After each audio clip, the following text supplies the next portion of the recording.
The broadcast is now starting. All attendees are in listen-only mode. Good evening. Thank you for joining us for tonight's Inspiration webinar. Inspiration Software is the embroidery software line of G7 Solutions and designs and machine embroidery. Our Inspiration Software line includes My Block Piecer, My Quilt Embellisher, Perfect Embroidery Pro, Perfect Stitch Viewer, and the new Word Art and Stitches and the new My Quilt Planner. Tonight's webinar features our In the Hoop holidays. We have a wonderful team assisting us tonight. Dory, manager of the tech support team. Nancy R. We have one of our educators from the Northwest, Ashley Jones. We have one of our educators from Texas, Tamara Evans. But I would like to present you to our Santa's software elf, Katherine Artines, who will dazzle the reindeer with her gift ideas. Thank you, Dory.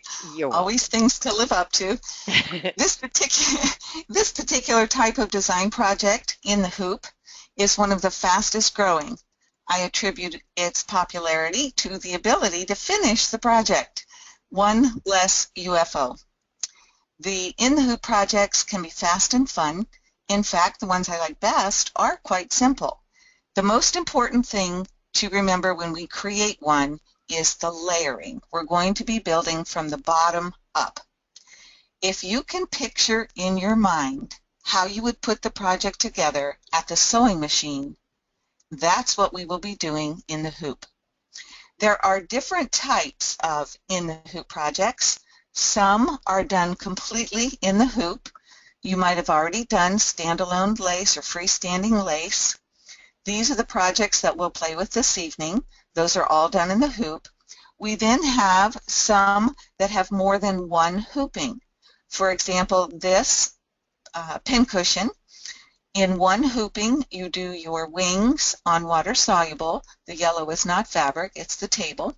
And then you take those wings, put them on the second hooping, finish that second hooping with the bee's body, and continue on with the pincushion. So there are two hoopings required for those. And then some projects you have, some are done with pieces and parts done in the hoop, and then the construction is finished at the sewing machine or with a glue gun. I'll be showing you the entire sequence of creating our project before we actually create the sequence in Perfect Embroidery Pro. That way you'll have a good understanding of where we're heading. Also, we do these types of projects on water-soluble stabilizer so that we can finish the raw edges all together with a steel stitch. We're going to begin with an easy one. As you see here, we have a bookmark. The one that we'll be creating, we'll put a hole here so we could put a ribbon or a tassel at the top. Please don't tell me that bookmarks aren't needed anymore. What with all of our tech toys, our tablets, our smartphones, e-readers, I've got them all, but there is still magic in holding a real book. Let's take a look at the project and the steps to create it. Again, I felt it was easier if I show you the steps that we would do at the embroidery machine so we can go back into the software and create what we need for these steps. Of course, the bookmark would depend on if you're making it for a paperback book or a hardcover, and that would determine its size. But I've decided to create the one that fits in our 4x4 hoop. So we start with, again, a very easy one, and it won't take us long to do that. As we begin, you see that we'll need to create this run stitch that will stitch out on the stabilizer to show us where to place our fabric. In the project, we would actually lay our fabric down. In the software, we need to create that same rectangle shape again, another run stitch, that will anchor that fabric to the stabilizer. Then we can add all of our fun decorative embroidery, whatever it is that we want to add to our bookmark. This is what the back of that would look like, and that's why it's important for us to put a backing on our bookmark. Here we will float a backing. I like to use craft felt I really like the stiff craft felt, but that's a little bit more difficult to work with, so if you're brand new to all of this, you might want to stay with just the craft felt for your backing for right now. So we would float that behind the hoop, and then in the software, we need to create that rectangle once again to anchor the bookmark front to the backing of the bookmark. At that point, we would remove the hoop and trim all of the extra away from the back, being careful not to push the hoop at all. And whenever you do trim like this, and this is just a rule you just flat out need to follow, you always lay your hoop on a flat surface. Any kind of thing with applique or trimming, it should be on a flat surface, never your lap. So we trim away the excess. This is what it would look like. We put our hoop back into our machine, and the last thing we need to create in the software is once again the rectangle that will be that steel stitch. We then would remove the bookmark from the stabilizer. A little bit of stabilizer left here. You can see how nice the back looks because we did float that backing. And then this is just to show you how I take off the little bit of extra water soluble. Certainly you could soak it, but sometimes I don't want to do that to the whole project, so I might just take my sponge. It is very saturated with water, and I just rub the edges of the stabilizer against that, and they dissolve. So this is the step, or these are the steps that we're going to create in the software. All right, we start with a rectangle. We'll go with our artwork rectangle, and I simply click and drag. Not real concerned at the moment because in just a moment here we're going to go into the size, and I'm going to take off my aspect ratio so that I can put in both the width. The width will be 2 inches and my height is going to be 3.8 so that it stays right within that 4x4 hoop. I'll come over here and double click on my zoom so I can see our entire rectangle. A right click, convert to run. We have now created the first rectangle that will stitch out on the stabilizer. We would put our fabric over that, and we need now to tack that fabric down, so we need a second rectangle. We select it. I'm going to come up here to the toolbar and do copy. Right next to it is paste. Come down to my thread colors and right click on the second color so that my two rectangles are separate colors and I can keep them separate as I create this. Remember, we are layering it from the bottom up, how we would stitch it at our hoop. So this red rectangle now would anchor the fabric to the stabilizer. It's at this point that we could add all of the fun embroidery that we'd like. I'm going to go ahead and add some text. We can type in whatever we like.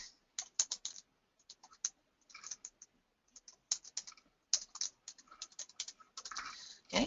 Please notice that I also have a small font. This is one of our micro fonts, and I've chosen that on purpose because these letters are going to be very small. I'll use my select key, bring those words and place them where I think they should go on a bookmark. I am going to change the color of those so that it stands apart and turn on my 3D so I can see it. Now, there is one thing that I want to do here. You can see that I have multiple lines in the text box. I want some spacing in there.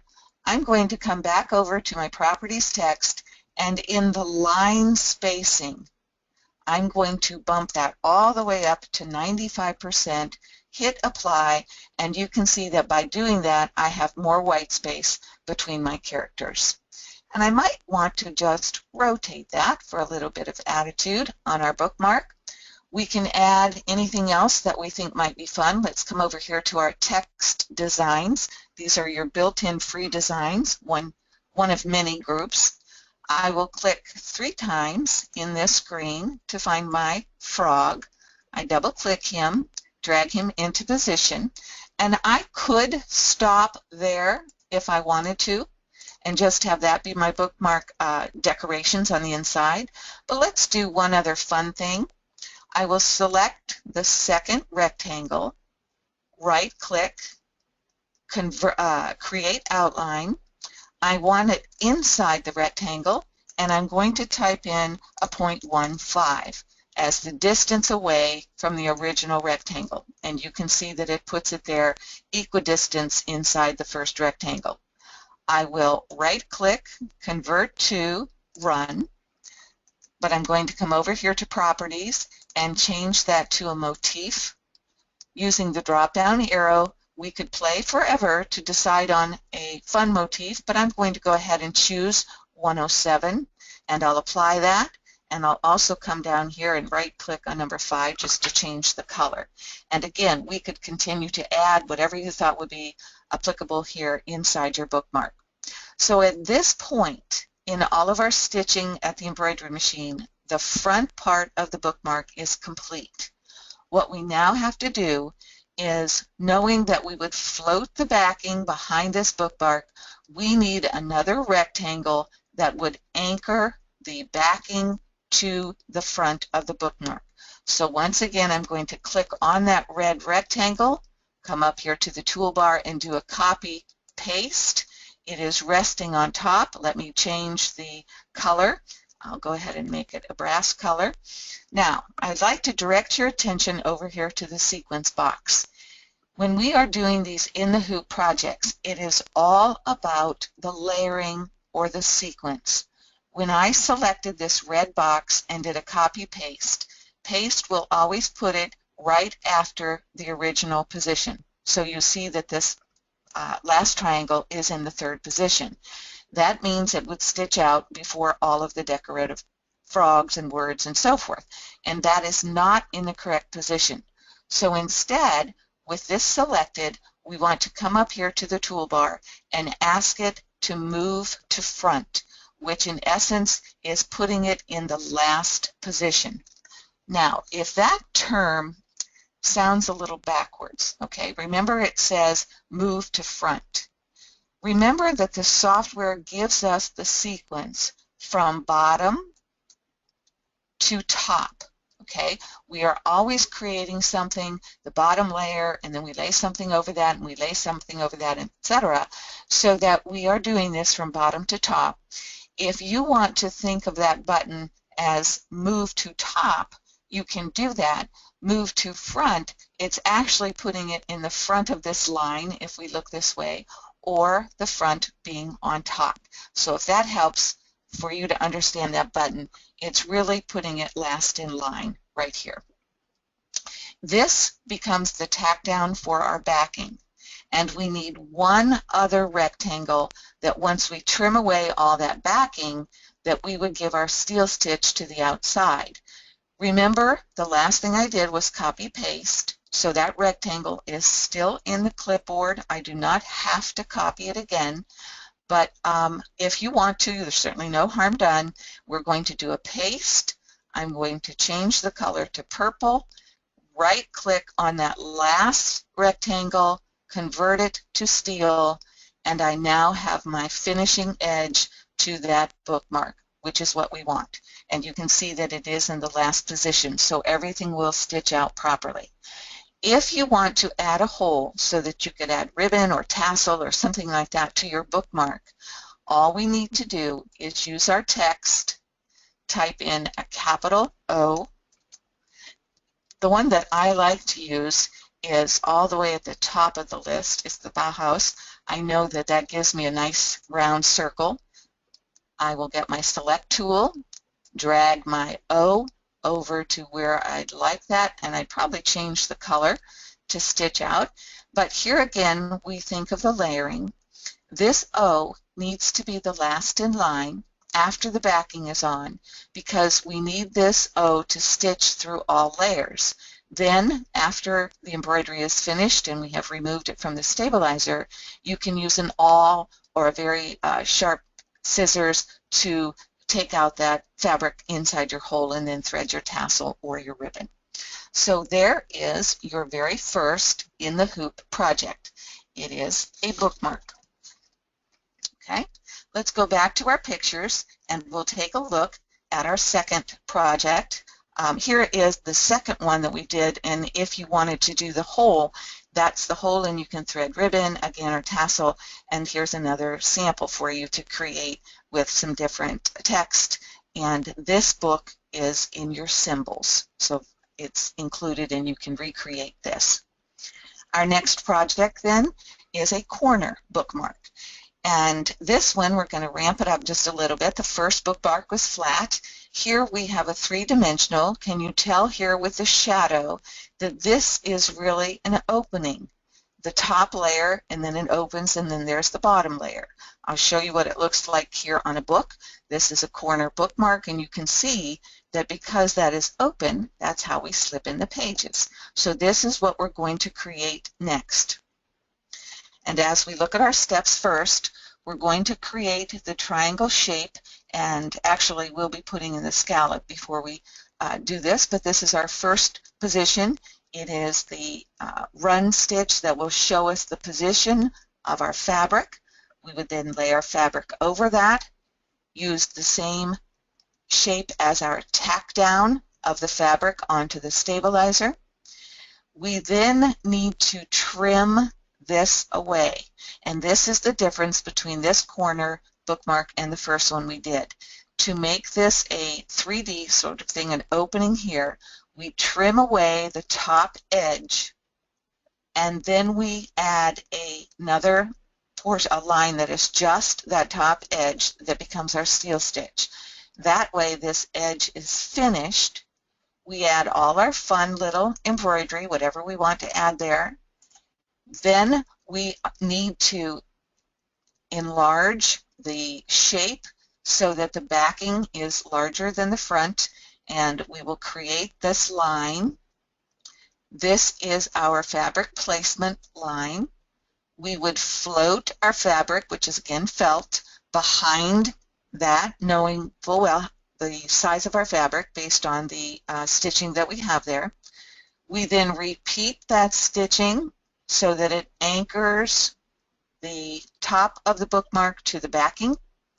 We remove the hoop and trim away from all of the backing. This is what it looks like when you put it back in the hoop, or when you put your hoop back on the machine. It's still in the hoop. Once we add this final line of steel, that has finished out the bookmark. This is what it looks like in the back with the steel stitch all around it. We take it out of the hoop, we remove the stabilizer. You can see that there's stabilizer here that needs to come out, and that's what allows us to have that opening right there. The fact that we finished off this edge, and the only place the back is adhered to the sides are on these two sides right here. Okay, so let's go create that in the software. A clean screen. We know that we want a triangle. I'm going to come up to the artwork, choose rectangle, hold down my control key while I draw a square. I'll select it to see how close I got to a 2.5, which is what I want. I'll put back my aspect ratio and type in a 2.5, and that will give me an even square. I'm going to come over here to my shape tool and do a right click on that corner and ask it to split line. Come down here to my corner, right click, split line. And sometimes if that doesn't split, I just go right back up here to the top and just do it again. And you can see now it has isolated this corner. That happens to be the one we do not want. So if I select that and delete, click off of that, I'm left with the corner that I do want. I'll select it, come back over to shape, right click on either one of those ends and say close the line, and it does just that. So here's our starting triangle. I know everything is even, and at this point I'm going to add some points so that I can make that scallop border. So I'm right clicking and adding some points, one in the center and two on each side. I don't have to be real critical where I put them because I can change the position. But once I add those points, I click and drag that out. I can tell that that's too far over, and I'll drag this out for a scallop, and perhaps this one out as well. Drag that soften it up just a bit here. And I could play with that till I get the shape just the way I wanted it for my scallop. I'll go ahead and apply that. And this becomes the shape then of our corner front bookmark. It is still artwork. I can check that right over here. So at this point, I want to convert to a run, and this will be what stitches out on the stabilizer to help me place my fabric over it to know how big a piece of fabric I need. So now I would need to anchor that fabric. So I'll do a copy, paste, change my color. So now I have the blue one that's going to show me where to put my fabric and the red one that's going to anchor my fabric. It's at this point that we want to isolate the scallop to make just this piece the steel stitch. So once again, I'm going to paste, and I'll change the color of that, and I'll go back to the shape tool, right click, and I only want to play with the outline, so I'll get rid of the stop and starts by doing that. I'll do a right click, split line, come down here, right click, split line, and once again, sometimes I just need to go back up there and do that split line again. And you can see that here I have just the scalloped edge selected. That is the one I want, so I'll select it, right click, convert to steel, and there it is on my screen. I'm going to turn on our 3D so that we can see that, and let me back this out just a bit, 100%, so you can see a little better. So we've just added that one edge, but I do have this left over 2 sides. I don't need that. We'll come over here into sequence, and where I need the steel, I don't need the run, so I'll select that and delete it, and I'm left with just this portion of the steel. At this point, we would add whatever embroidery that we want. Once again, I love letters. I have a good friend whose initials are LL, and hers are always very fun to play with. I'll come down here and pick one of my fonts that I like very much, is Ribbon Love, and I'll apply that. Select that L and drag it over and drop it, and I might rotate that just a little bit, but the beauty of her initials, it's LL, so all I have to do is copy paste for that second L, and then I sort of place it, and I always think that that looks fun. To me, it looks like a type of trim. If I wanted to add additional flowers, I'll go into my symbols and click once, twice, 3 times. Here's my flower. I double click, and I can click and drag, and I can continue to click and drag as long as I want to with that particular symbol. To stop it, I come over here and choose my select, and I now have my lettering as well as my flowers. And probably the thing that I would do right now, I am going to change her letters to a different color. I would actually go in at this point, because I have those multiple flowers, and can you tell over here in sequence that it goes yellow, red, yellow, red, yellow, red? I'm going to come over and do my edit, resequence by color, and take care of those flowers right away so that those, I don't have a lot of thread changes when I stitch this out. All right, I'm going to collapse this so you can see what we have in sequence. The first shape will be the stitch out on the stabilizer. The second will be the tack down of the fabric onto the stabilizer, and then we have just the finishing steel stitch on the edge alone, followed by any decorative embroidery. So the next thing that we need to do is add the run stitch for the backing, and you may remember that that was larger. I'm going to come up here and select my red shape, copy, paste, and make that purple. And all I need to do to get that larger shape is to click on that corner and drag it down, and I'm sort of watching how much space I have between here, and I think that will be just fine. So that's the large shape. That will be the fabric positioning, so it will show me how much fabric I need to float behind. So I'm going to do a the next thing I'm going to do is put it in the right position. Do you see? Remember that when we do a copy paste, it is in the position right under the original. I want to select that and send it to the bottom of my list because that's where it needs to stitch. I then need to copy and paste it again, and I'll change color, and that one will be what tacks the backing down, okay? And then finally, I need one more paste. Remember, it's still in the clipboard, so I'll do one more paste, and I'll change the color, right-click on that, convert to steel, and it shows you I've sort of done this coloring on purpose. You probably would stitch it out with all the same color for your steel, but I wanted to show you that our first steel that we stitch out is the orange separately, and then the final thing is the entire outline, both sides, and then the larger edge.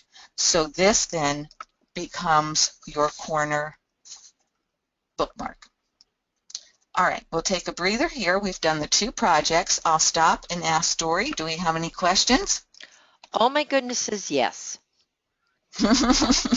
Yes, I do have some questions for you. I'm going to start with the easy ones first, and then I'm going to let you do a redundancy for me. Okay. First of all, what size needle and thread for microfonts? For the microfonts, you want a very small needle, a 9, maybe a 10, and for your thread for those microfonts, you want a 60 weight. That will work very nicely in that size 9 needle. And I would recommend, if you don't have a 9 needle, please use a 70. Okay. Okay. Can you suggest another fabric that would work well other than felt? And why would you go felt? I use felt. Oh, no, go I ahead. beg your pardon. I use felt all the time. First of all, it's inexpensive, and it finishes nicely because it doesn't ravel, and it has some body to it. If I were going to do this project in, let me see what my next picture is. Okay, we'll go forward here, or backwards. If I were going to do these, you can see I use felt both, but if I were going to use fabric for these, then I would certainly put some kind of interfacing or a craft fuse, something to give that body with the fabric. And then the other thing about felt is both sides are finished. If you use fabric, you almost need to make yourself a little fabric sandwich so that you have the right side here, but then you would also have the right side on the back of it as well. Remember when we turn this over and how nice that back looks? Yeah. You'd have to almost make a little fabric sandwich. The other fabric that works very well is suede, like a faux suede. It's a little bit more expensive. Yes. Okay, super. All right. And what do you recommend as a topper, or do you recommend a topper on felt, craft felt? Quite honestly, I was happy with the way this looked when it stitched out. However, when I stitched out my little fonts on the bookmarks, now this one I think came out very nicely, but on the first one that I did, this little guy, I probably would have gone back and used a film or a solvay on top. It's a very thin, water-soluble topper. Yeah. And that would have helped those words to stick out, especially since I used a very thin font and I had a lot of like the characters like an I and an H and an exclamation. So in retrospect, I probably would have put a topper on that. But I was happy with the others. And sometimes it just depends on the different weights of your craft felt. You know that you can buy a 99-cent rectangle of craft felt that's not bad, and you can buy another one that held up to the light, you can see right through it. So it does depend on the craft felt you buy. You certainly could use a wool blend, but it's going to be thicker. So if you do that, you would want to make your steel stitch wider, and you might even bump up to, I probably would do a larger size. This is a very small bookmark. I did it on purpose to fit in a 4x4 hoop. But if you wanted to make yours maybe 5.5 inches, you then could probably go a little bigger with your words, which would work better on a thicker felt. Okay, and before the end of the webinar, would you be Yes. able to briefly go over the splitting in two from a rectangle? Because I think I caught it, but and then, so keep that in mind, please. Okay, But I will do that. our friend Patty asked, is there a way to print the artwork so one could use the scan and cut to cut the pieces? Aha. Yes. But when you are working with that, you need to change your shape. Generally, we are going to do a scan and cut when we are working with an applique because your applique position becomes the true size of your design. In this case, for example, we could probably use this run for the front, and then we'd use I'd probably use this purple run for the artwork as well, but you would need to save each of those as artwork in a clean screen. I would bring that to a clean screen. We'll just try this quickly here because we have other things to get to, but we'll do a copy and a paste onto a clean screen. And if we went into a save as, we would want to save it as coming down to your SVG. You're saving it as artwork and save it in that fashion. Then in your software for your cutter, you could bring that SVG file in. Now, there's also there's also a format I think there for the Brother Scan and Cut, FCM. I believe I have the silhouette. But you could do that and bring each piece. Just be careful that you are bringing the right piece. And I would recommend I would play with this first in your hoop, as I've shown, so you get the concept of the layering. But once you do, you certainly then could bring those shapes over to your digital cutter and cut a bunch of them. Just remember, you need to be dead on with your placement. Whenever you're using your cut fabric from your digital cutter, it's going to cut exact, so you would have to be exact on your placement to get that steel stitch. And remember that you are lining up both the front and the back. So I'm not going to say no, you can't do that, but just a couple of heads up as you're playing with that digital cutter. Super. Thank you very much. You're welcome. All right, we will move on to our next project. This is a lipstick pouch. I'm going to stay on this same concept of doing a seal stitch edge on the front piece and having the back piece float, because if you understand what we're doing here, this opens up a tremendous number of projects and cute little gifty things that you can create if you understand this front idea and floating the back idea. So I'd like to do one more with you before we move on to the zipper. And as we start, this one is a little different. The lipstick case, the concept is the same, but the way that we create it is a little different, because I'm going to show you exactly the steps that I went through when I went to create something like this for you. Once again, I knew that I wanted an oval shape. It's very easy for you to cut and to work with. I knew that I wanted it to be within the 4x4 hoop, so I'm just going to make this a 2x4 and size it that way and give us our zoom, because I needed this shape to be here to give myself some boundaries on what I want to do with that front piece. So I really did create the oval first to a size that I wanted. Then I came over into my symbols and I simply browsed through all of them. I love these little guys. They work so well in so many places, and there's fun ones, and there's ones that are true, perhaps of your feelings and so forth, but I found the lips, and then the project came to me. So as I click and drag the size of my lips, and I let go, select it, bring it over a little bit. I might have sized it just a little bit more. I don't actually want it touching on both sides. You know I like to work with my 3D on, and the first situation that I encountered was those lips are too big for all of that satin stitch, especially if this is going to be a lipstick pouch that I can throw in my purse and it's going to get a lot of wear and tear. So the first thing that I did is to come over here to the pattern and choose corn and apply that. So my lips are good at that position. Once I had this placed where I wanted it, now I could go in and create the front, because remember, the front is what we're going to do first.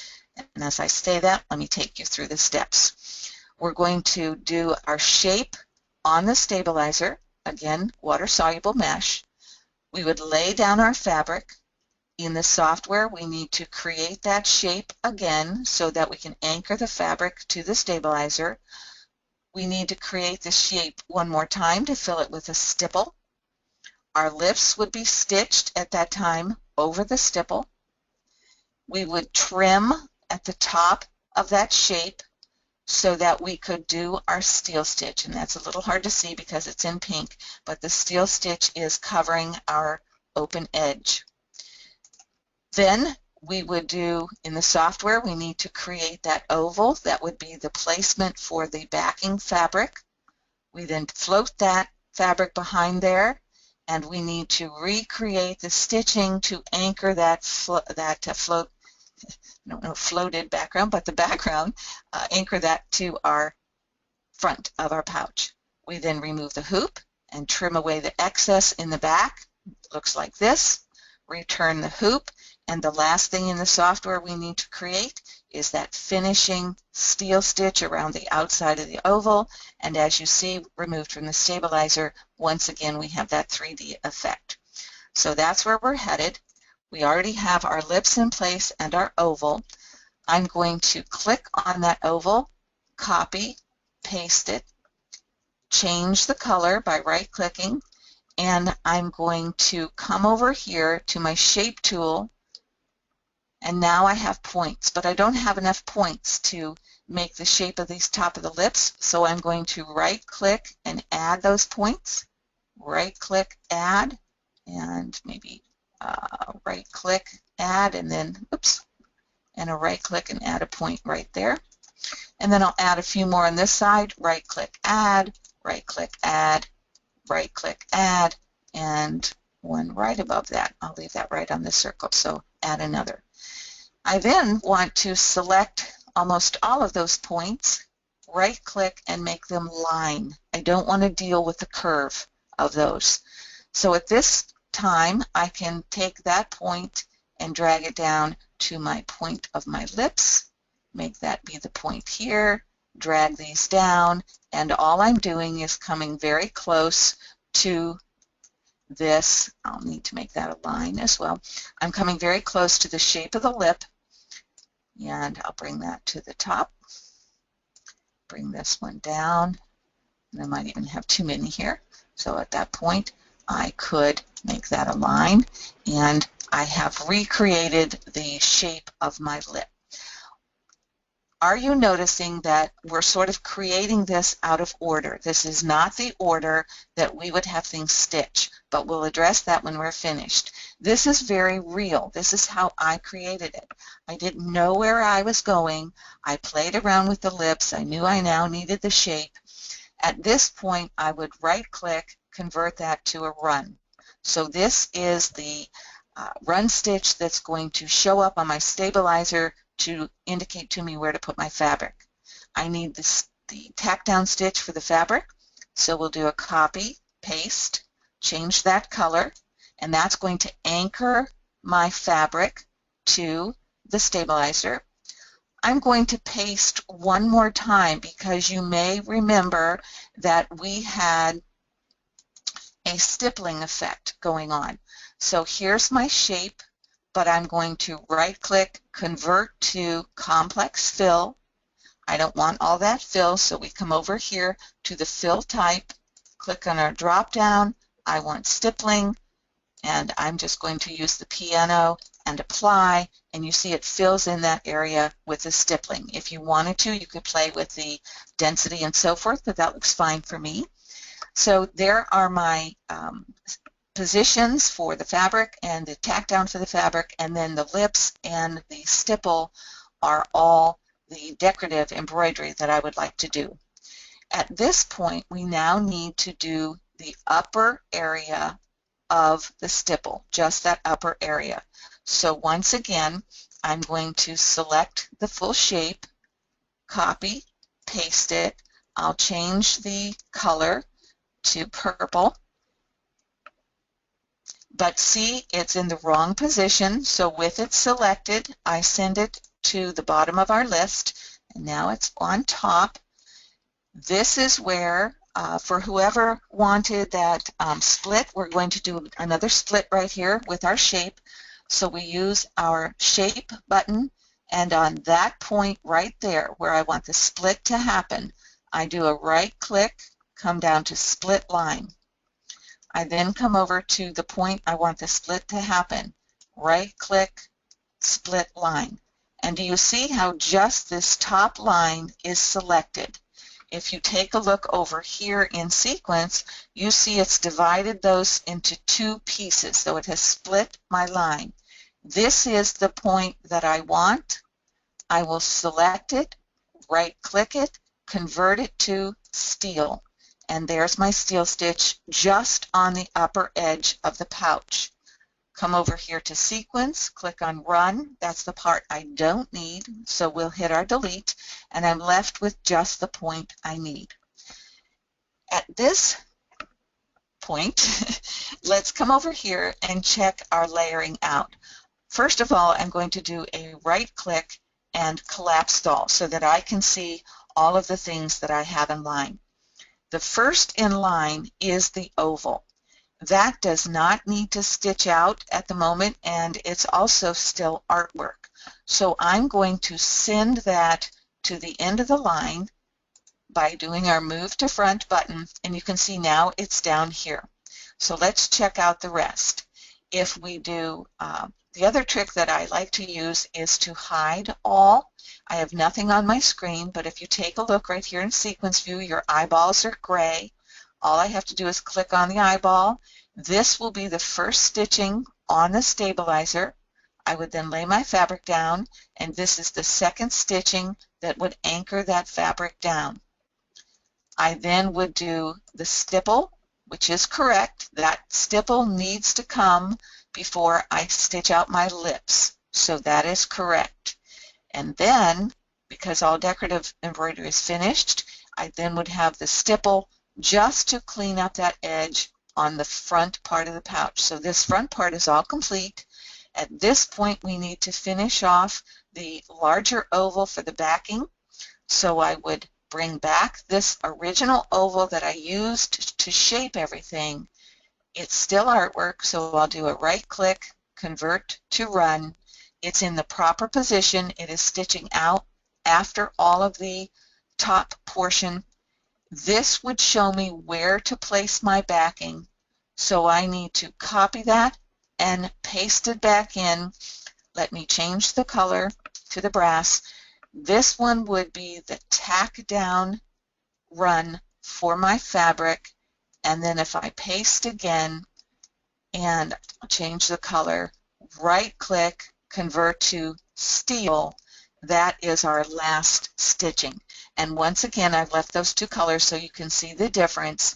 This purple will stitch out with all of this front business, and then we would float that backing fabric, and after it is tacked down, we would trim away the excess, and the last stitching is our steel so that it holds everything in place. And again, we get that 3D.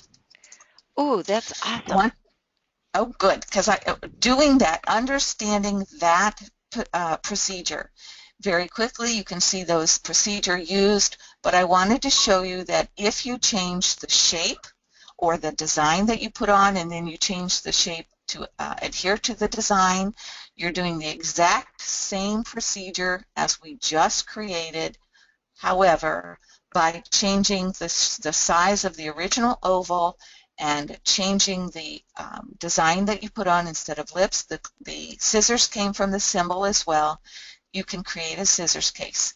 So again, understanding this concept opens up a lot of opportunity for you to create those fun gifts for your friends. And we'll pause here again. Dory, any other questions come up? I do have one good question. You know when you turn the eyes off so that you could not see segments and or parts of the Yes. design process? Yeah. Yes. Do they stitch? Because they do not show, if memory serves me correctly, within the redraw.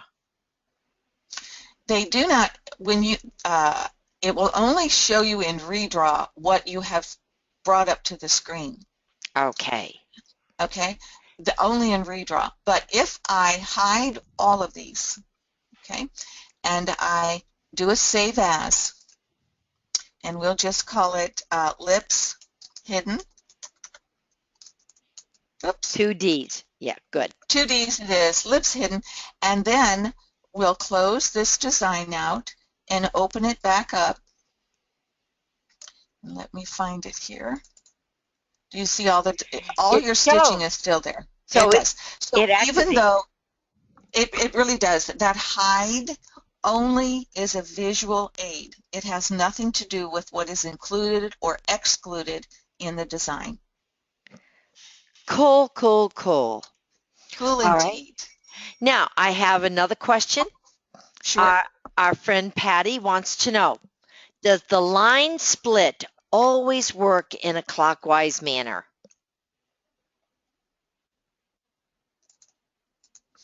Does the line split always work in a And, yeah. manner? In other words, does it go from left to right? Can it ever go from right to left? That's the people that are in the right mind. Okay, that lets out half of us. If we played with this one shape, if we bring this in, and this is one entire shape, if I expand that, we see it's all a run, okay? So if we play with this, and I ask it to split my line right here, and then I split the line right here, I'm actually doing that in a clockwise manner. I'm doing the left to right. So let me go back here and I'll go backwards. I'll go on this side and do a split line. And you see that it has isolated, it's really done a reverse. Okay, it's counterclockwise because it went from here and it's showing me all the way to here. So I understand, Patty, what you're asking, but it's one of those things that I don't think it matters because the result is still the same, no matter which piece of this that it highlights. For example, if I wanted this piece to stay, but I did not want that piece, I simply would select and select only that piece to delete, and then I'm left with just that portion.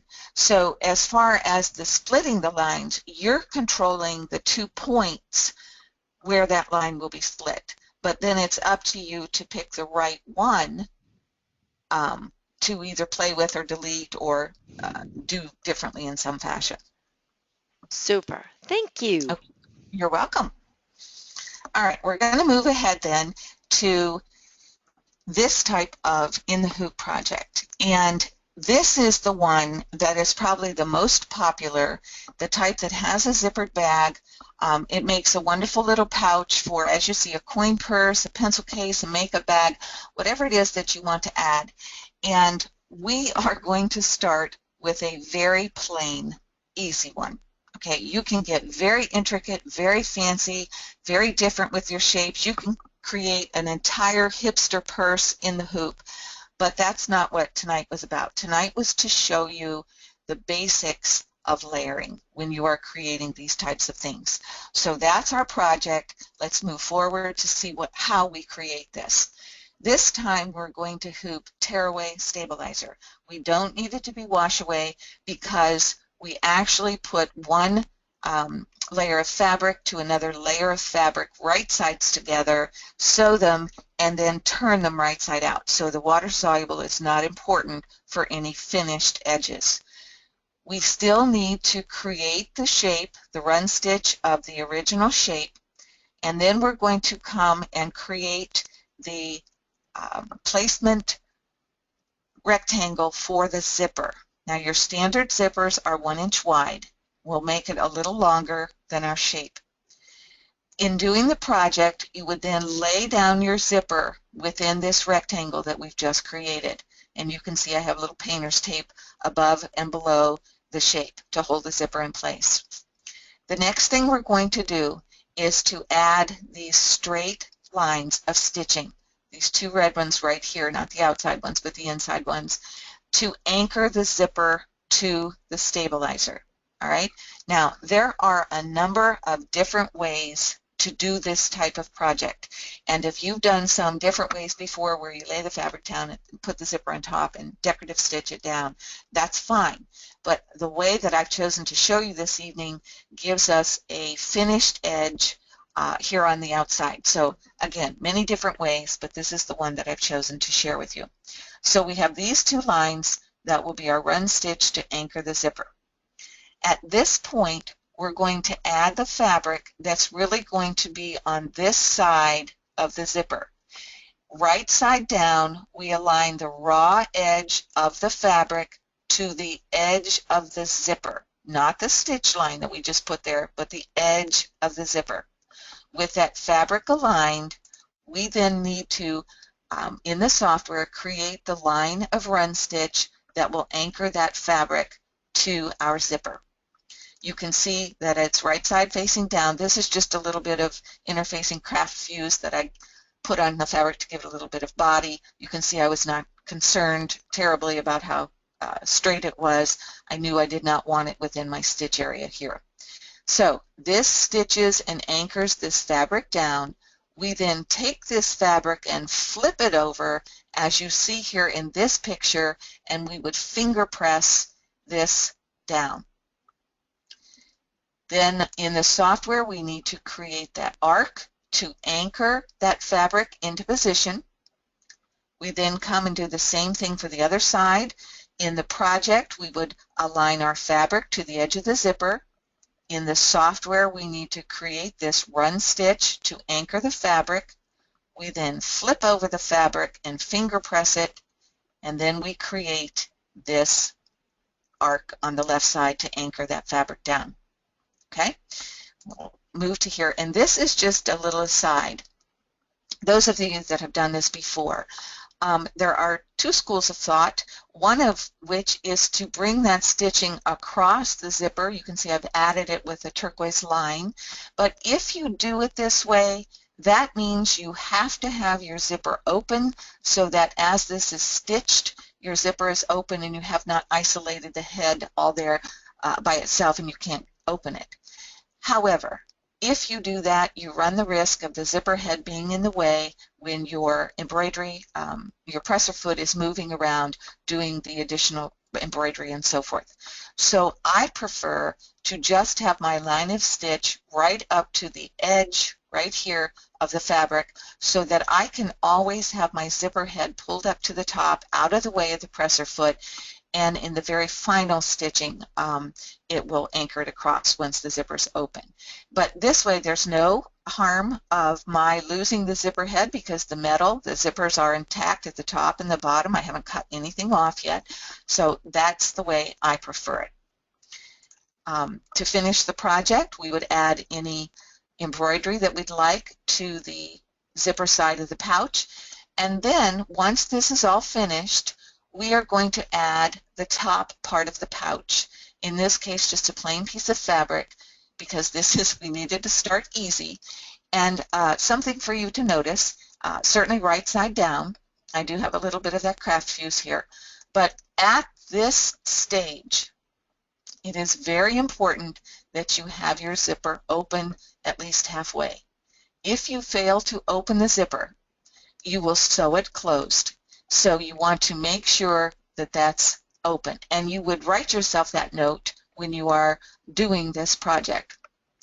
You lay the entire piece of fabric over the zipper part of it, and then in the software we need to create the shape again and probably do this as a 2-ply for an extra strength because this really is our seam. We then, this is what it looks like once, if you turn it over to see the back side.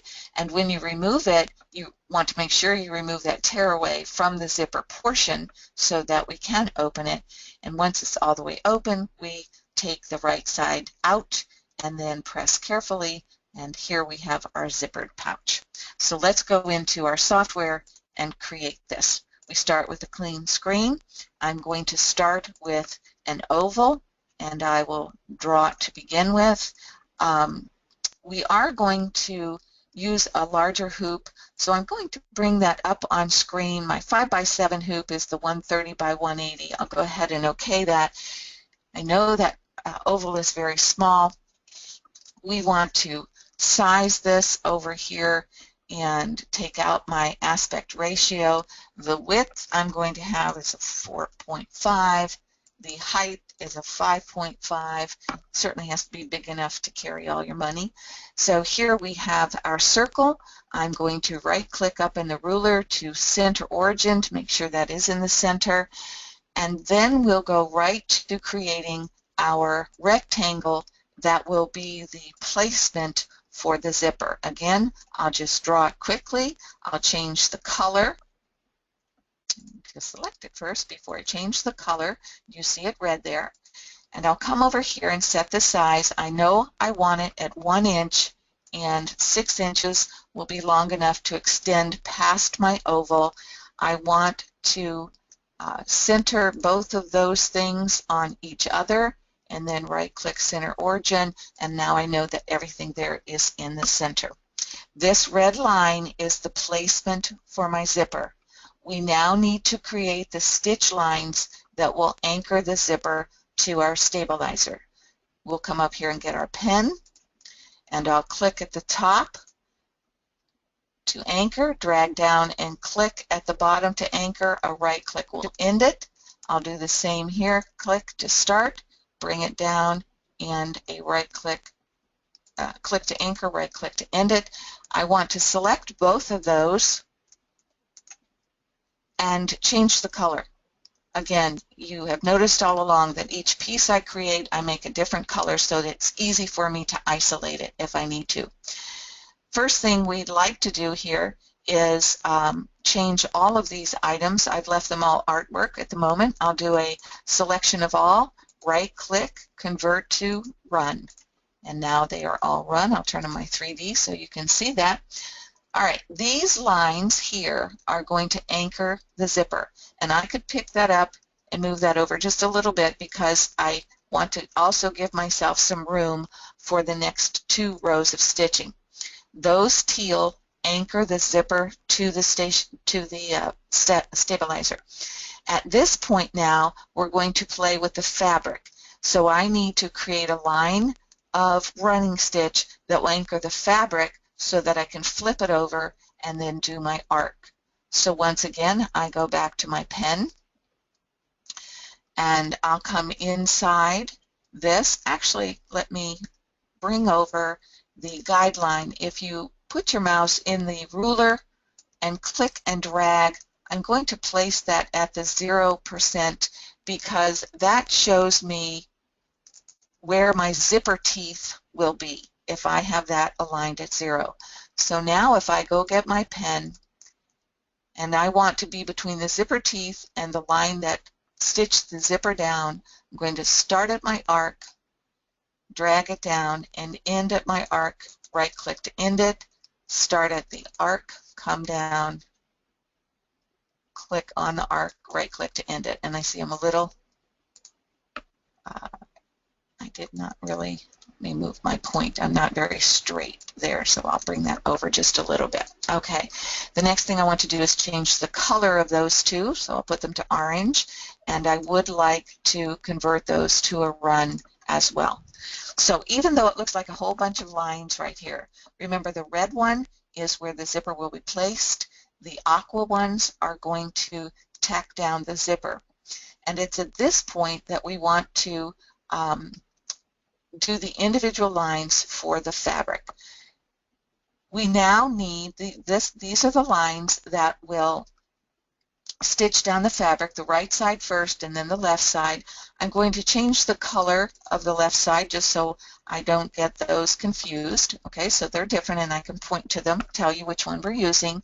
You may remember that the next thing that we want to do is to do the arc, to tack down that fabric. The easiest thing for me to do is to choose my original shape, do a copy, paste. I'm going to change the color to purple, and I now need to send it to the bottom of the list so that it is in the proper order. Okay. I'm going to split this oval. It was easier for me to copy paste it and then take out this little bit of area that I don't want to stitch than it would for me to be able to recreate the arc perfectly on either side. So I will come up here and I'm going to zoom in just a little bit so you can see better what we're doing, and I'll take my shape, and it's this part of the purple stitching that I don't want, right in there. So I will right click on the purple and split the line. Come over here, right click on the purple and split the line, and you can see that it has separated that portion.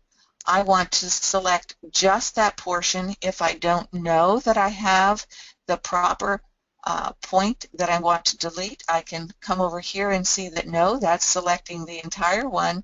But if I click on this run here in sequence, I've only selected that area. I'm hitting the delete key on my keyboard, and that portion of the arc is gone. Scroll down to the bottom. Get my shape key again, and on the purple, right click, split line, right click, split line. Make sure I have the right one. If I select this, that is that whole arc. I want to leave that. If I select this run, there's that little bitty piece that I will delete, and I have the other arc on the other side. Let me zoom out, and with this arc selected, I'm going to change the color of that one as well so that you can see, and I'll simply add another color. It doesn't matter to me what it is, so I'll right click on the blue, because now I can do this stitch for the fabric, flip the fabric over, and do this arc.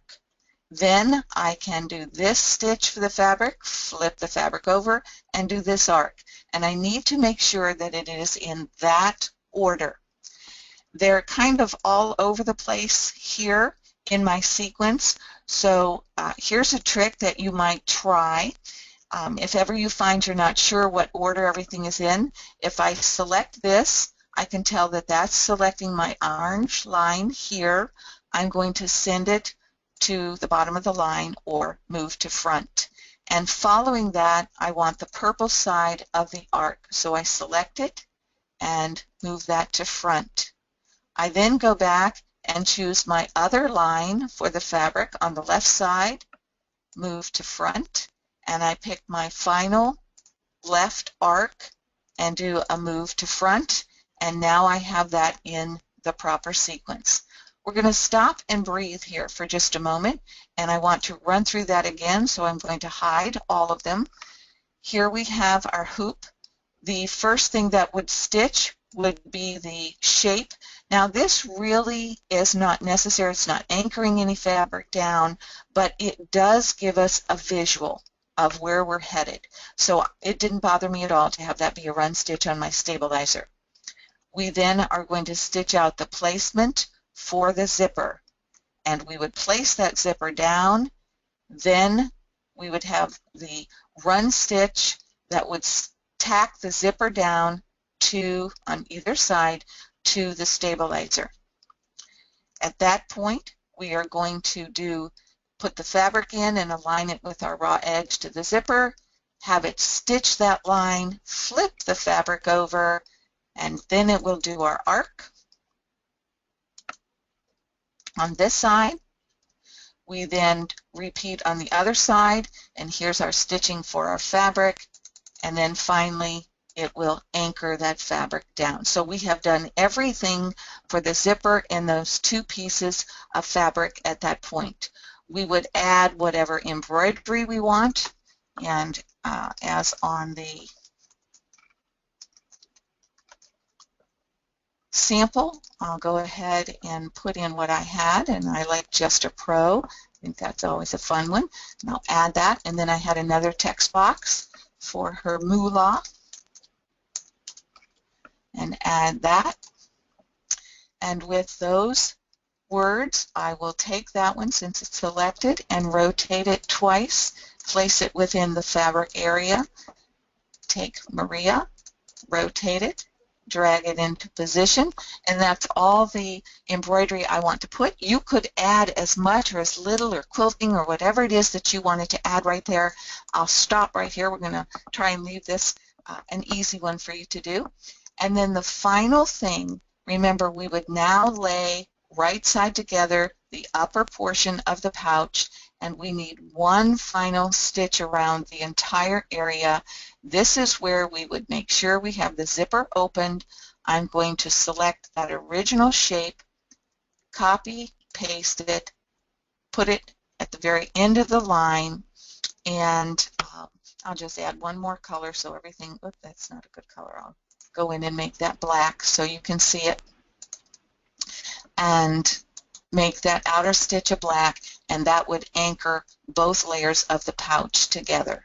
So that might look complicated, but it really isn't. If you understand, you're just adding your running stitches to anchor the zipper and then anchor the fabric, and then we flip that fabric. Okay, I will let everyone breathe at this point and ask if there's any questions to this. No, pretty much all of the questions have been answered, and I really appreciate you showing us this. The last purse was sensational. Very good. And truly, I encourage everyone to try these. Once you do get more comfortable, you can become a little bit more adventurous.